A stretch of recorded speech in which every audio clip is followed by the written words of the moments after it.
పశ్చిమ మధ్య బంగాళాఖాతంలో అల్పపీడనం కొనసాగుతోంది. దానిపై ఉపరితల ఆవర్తనం ఏర్పడిందని విశాఖ వాతావరణ శాఖ అధికారి తెలిపారు. అల్పపీడన ప్రభావంతో ఏపీలోని పలు జిల్లాల్లో వర్షాలు కురుస్తున్నాయి. దక్షిణ కోస్తా జిల్లాల్లో ఉరుములు మెరుపులతో వర్షాలు పడుతున్నాయి. మరో 2 రోజుల పాటు వర్షాలు పడే అవకాశం ఉందని వాతావరణ శాఖ అధికారులు చెప్పారు.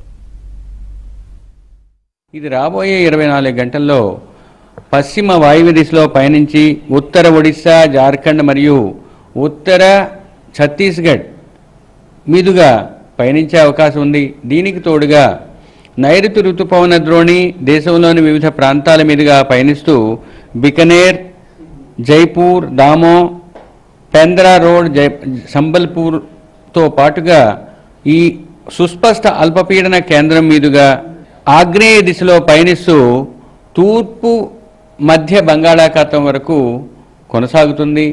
ఈ పరిస్థితులతో పాటుగా 5.8 నుంచి 7.6 కిలోమీటర్ల ఎత్తు వరకు ఒక ఉపరితల ఆవర్తనం విదర్భ, దానికి ఆనుకుని ఉన్న దక్షిణ ఛత్తీస్గఢ్ పరిసర ప్రాంతాల్లో ఉపరితల ఆవర్తనం ఉన్నది.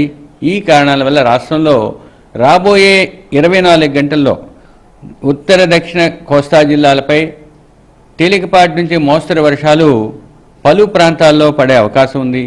రేపు కొన్ని ప్రాంతాలకు పరిమితమయ్యే అవకాశం ఉంది.